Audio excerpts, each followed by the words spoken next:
इंकलाब जिंदाबाद, साम्राज्यवाद मुर्दाबाद।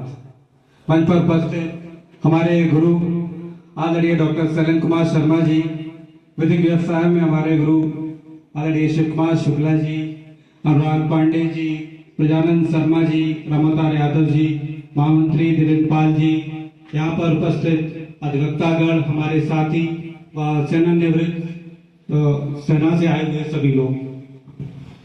इंकलाब जिंदाबाद का जो नारा था उसका तात्पर्य था साम्राज्यवाद मुर्दाबाद। और जब वो क्रांति की गई उस समय ब्रिटिश शासन था, इसीलिए उस दौर में ब्रिटिश पीरियड में भगत सिंह को शहीद नहीं, उन्हें आतंकवादी घोषित किया गया, जिसको अभी हमारे सैनिकों ने और कई लोगों ने उठाया कि अब हमारी सरकार है, अब हम स्वयंभू राष्ट्र हैं, संप्रभु राष्ट्र है, हमारा संप्रभु संविधान है, अब हम अपने अनुसार नीतियां बना सकते हैं, अपने शहीदों को याद कर सकते हैं।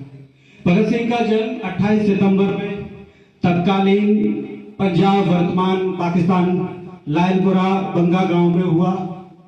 पिता हरकिशन सिंह और मां विद्या देवी कौर, ये जो पारिवारिक पृष्ठभूमि थी वो ही क्रांतिकारियों की थी, क्योंकि पिता और चाचा गदर पार्टी के सदस्य रहे और जब इनका जन्म हुआ तब पिता और चाचा जेल में थे।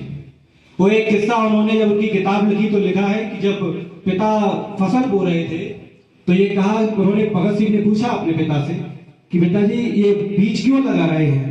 तो उन्होंने कहा जब ये बीज लगाएंगे तो फल पौधा बनेगा और फिर बहुत फल मिलेंगे।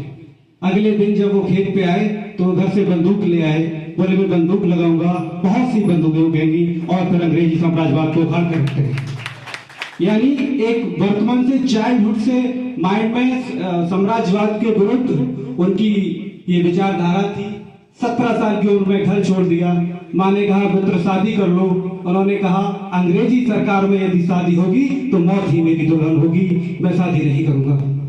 घर में बहुत बुरा लगा कि एक जवान बेटा 17 साल की उम्र में देश घर छोड़ रहा है और मौत की बात कर रहा है। लेकिन भगत सिंह ने देश में क्रांति को आगे बढ़ाया। जब साइमन कमीशन में लाला लाजपत राय को लाठियों से स्कॉट ने लाठियां बरसाई तो उन्होंने ये प्लानिंग की कि स्कॉट को सबक सिखाना है। स्कॉट उस समय सुपरिटेंडेंट ऑफ पुलिस थे, लेकिन स्कॉट की जगह सैंडर्स की हत्या कर दी। उसके बाद जब अभी हमसे पहले उठाया कि वकीलों को उठाना चाहिए, अभी वकीलों की हड़ताल का विषय चल रहा है। उस समय जब संसद में दो बिल आए, पब्लिक सेफ्टी बिल और ट्रेड यूनियन बिल।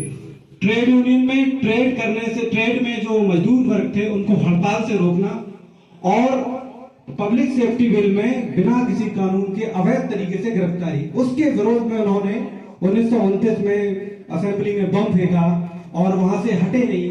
इंकलाब जिंदाबाद के नारे थे, यही दिलाना था कि क्रांति आगे बढ़े।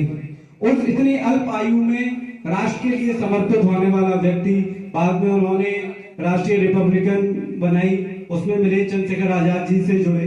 तो 17 वर्ष की आयु का व्यक्ति जब फांसी की वो हुई, उस समय जो राष्ट्रीय स्तर पे नेता थे शायद उसमें मेलजोल नहीं हो पाया, क्योंकि जब 1920 में असहयोग आंदोलन आया और 22 में जब चोरी चौरा की घटना हुई जहां 22 पुलिस कर्मियों को जला दिया गया, आंदोलन वापस ले लिया, तो भगत सिंह इससे नाराज हो गए। उन्हें लगा कि अब आजादी पास ही है, लेकिन गांधी जी ने असहयोग आंदोलन को वापस ले लिया।